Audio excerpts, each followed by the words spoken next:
जब हर साल रथ यात्रा के पहले जगन्नाथ जी बीमार पड़ते हैं। लेकिन क्या आप जानते हैं जब वे स्वस्थ होकर निकलते हैं तो लक्ष्मी जी क्यों नाराज हो जाती हैं? चलिए सुनते हैं। हर साल रथ यात्रा के पहले जब वे स्वस्थ होकर निकलते हैं तो लक्ष्मी जी क्यों नाराज हो जाती हैं?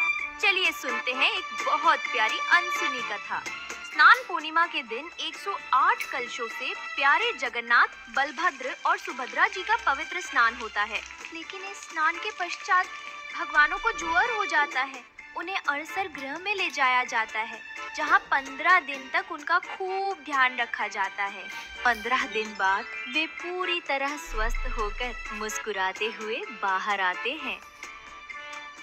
प्रिय लक्ष्मी, मैं बलभद्र और सुभद्रा के साथ गुंडीचा मंदिर जाना चाहता हूँ। वहाँ भक्तों से मिलूंगा और गुंडीचा माँ के पास कुछ शांत पल बिताकर 2 दिन में लौट आऊंगा।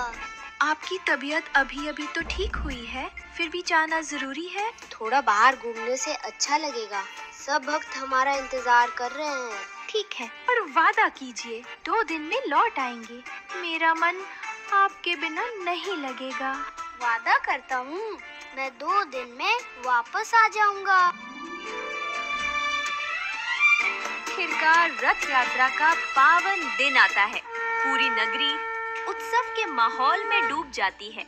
जगह जगह ढोल मृदंग बज रहे हैं, भक्त झूम रहे हैं।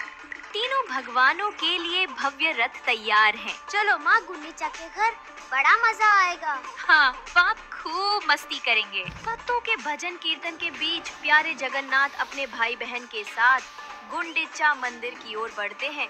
गुंडीचा माँ श्रद्धा और प्रेम से उनका स्वागत करती है।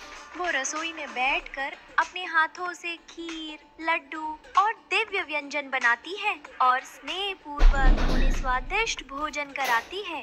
तीनों भाई बहन बड़े आराम और मस्ती से माँ गुंडीचा के मंदिर में रहने लगते हैं।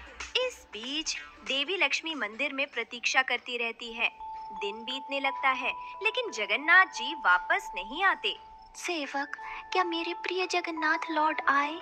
कोई समाचार आया क्या? क्षमा करे देवी, अभी तक कोई समाचार नहीं है। 2 दिन बीत जाते हैं, फिर 3, 4, 5वां दिन भी आ जाता है। लक्ष्मी जी का धैर्य टूटने लगता है। 2 दिन कहकर गए थे और अब 5 दिन हो गए, फिर भी नहीं लौटे। क्या उनके वचनों का कोई मूल्य नहीं है? मैं यहाँ उनकी प्रतीक्षा में बैठी हूँ। क्या मेरी कोई अहमियत नहीं है? अब बहुत हो गया, अब मुझे स्वयं ही जाना होगा। आज मैं उन्हें बताऊंगी कि वादा करके उसे न निभाने से क्या होता है। सेवकों, मेरी पालकी तुरंत सजाओ। सब मेरे साथ चलने की तैयारी करो। हमें अभी गुंडीचा मंदिर जाना है। देवी लक्ष्मी के आदेश से महल में हलचल मच जाती है। उनकी रेशमी पालकी सजाई जाती है। पुजारी और सेवक दल ढोल नगाड़ों के साथ लक्ष्मी जी के साथ चल पड़ते हैं। लक्ष्मी जी पूरे राजसी ठाट बाट के साथ गुंडीचा मंदिर की ओर प्रस्थान करती हैं। नगर भर में ये चर्चा फैल जाती है कि माता लक्ष्मी क्रोधित होकर स्वयं भगवान को लेने जा रही हैं। सभी सहमे हुए हैं कि आगे क्या होगा। प्रभु, माता लक्ष्मी गुंडीचा मंदिर की ओर आ रही हैं और बहुत क्रोधित हैं। ओह, मैं तो वादा ही भूल गया। अब तो वे अवश्य नाराज होंगी। क्या करूं? उनसे कैसे मिलूं? कहीं क्रोध में लक्ष्मी मुझे कोई श्राप न दे दे। जल्दी मंदिर के द्वार बंद कर दो। उधर लक्ष्मी जी का भव्य जुलूस धीरे धीरे गुंडीचा मंदिर के सामने पहुंच गया। लक्ष्मी जी पालकी से उतरी और प्रवेश द्वार की ओर बढ़ने लगी। तभी भयभीत सेवकों ने घबराकर तुरंत मुख्य द्वार बंद कर लिया। ये देखकर लक्ष्मी जी का क्रोध चरम पर पहुंच गया। क्रोध से तमतमाती हुई उन्होंने गरज कर आदेश दिया, अच्छा, मेरे लिए द्वार बंद कर। उनसे कैसे मिलूं? कहीं क्रोध में लक्ष्मी पहुंच गया। लक्ष्मी जी पालकी से उतरी और प्रवेश द्वार की ओर बढ़ने लगी। तभी भयभीत सेवकों ने घबराकर तुरंत मुख्य द्वार बंद कर लिया। ये देखकर लक्ष्मी जी का क्रोध पहुंच गया। लक्ष्मी जी पालकी से उतरी और प्रवेश द्वार की ओर बढ़ने लगी। तभी भयभीत सेवकों ने घबराकर तुरंत मुख्य द्वार बंद कर लिया। ये देखकर लक्ष्मी जी का क्रोध चरम पर पहुंच गया। क्रोध से तमतमाती हुई उन्होंने गरज कर आदेश दिया, अच्छा, मेरे लिए द्वार बंद कर दिए? यदि मेरे लिए मंदिर का दरवाजा बंद है, तो फिर उनके लिए भी वापसी का मार्ग बंद हो जाएगा। सेठो, यह रहा मेरे स्वामी का रथ नंदी घोष, इसे तुरंत तोड़ डालो। लक्ष्मी जी के आदेश पर उनके सेवक रथ के पास तो पहुँचे, लेकिन प्रभु के रथ को पूरी तरह से भला कौन क्षति पहुँचा सकता है। उन्होंने बस उसे जरा सा हिलाया डुलाया, फिर भी कुछ सजावटी हिस्से टूटकर नीचे गिर पड़े। पूरी तरह से भला कौन क्षति पहुँचा सकता है। उन्होंने बस उसे और दोनों ओर से हल्की फुल्की धक्का मुक्की होने लगी। रथ को हल्का सा नुकसान पहुंचाने के बाद लक्ष्मी जी उदास मन से लौट चली, लेकिन वो मुख्य मार्ग से नहीं लौटी, बल्कि एक गुप्त गली से होकर गई, जिसे हेरा गोहिरी गली कहा जाता है। उड़िया भाषा में हेरा का अर्थ है देखना।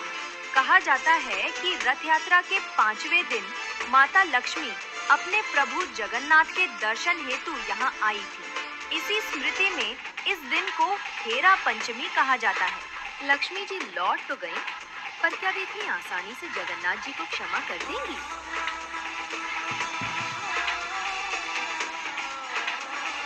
उधर गुंडीचा मंदिर में 6 दिन बीत गए।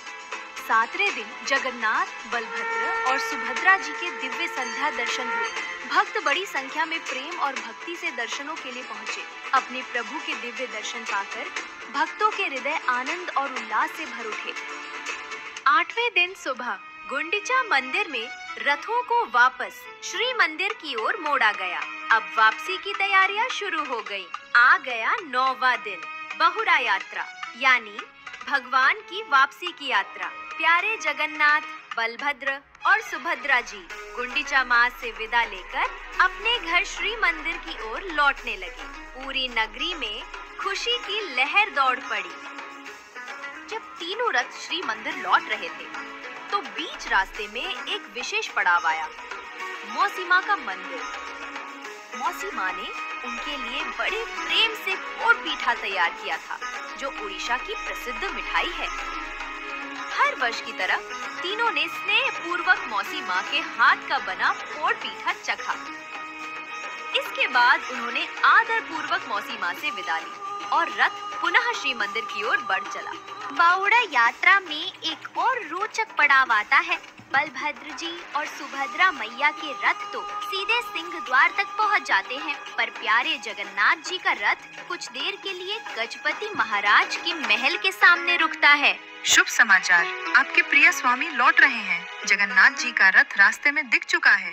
क्या मेरे प्यारे जगन्नाथ लौट रहे हैं? शुभ समाचार सुनते ही लक्ष्मी जी का क्रोध एक पल में पिघल जाता है। वह तुरंत श्री मंदिर से बाहर निकल आती हैं और सामने जहानी मंडप में आकर खड़ी हो जाती हैं, जहां से दूर सड़क पर अपने प्यारे जगन्नाथ जी के रथ को आते हुए देखती हैं। फिर लक्ष्मी जी रसोई घर के रास्ते पीछे की ओर से होती हुई भेंट मंडप पहुंचती हैं। 9 दिन बाद आखिर उन्हें अपने स्वामी के दर्शन होते हैं। इस शुभ मिलन को लक्ष्मी नारायण भेंट कहा जाता है। जगन्नाथ जी अपनी विशेष फूलों की माला लक्ष्मी जी को अर्पित करते हैं। देवी लक्ष्मी श्रद्धा से रथ की परिक्रमा कर दर्शन करती है। दर्शन के पश्चात वे प्रसन्न मन से श्री मंदिर लौट जाती हैं। उनका क्रोध भले ही शांत हो गया हो, पर क्या वे सचमुच जगन्नाथ जी को इतनी आसानी से माफ कर देंगी? वो तो आगे पता चलेगा। थोड़ी ही देर में नंदी घोष रथ भी श्री मंदिर के सिंह द्वार पर पहुंचता है। नीलाद्रि विजय के दिन तीनों देवताओं के श्री मंदिर में प्रवेश की भव्य तैयारी होती है। बलभद्र जी और सुभद्रा मैया तो सीधे मंदिर में प्रवेश कर जाते हैं, लेकिन प्यारे जगन्नाथ जी बाहर ही रुक जाते हैं, क्योंकि देवी लक्ष्मी के आदेश से उनके लिए मंदिर के द्वार बंद कर दिए जाते हैं। जगन्नाथ जी के सेवक भी द्वार के बाहर से देवी लक्ष्मी से क्षमा याचना करते हैं।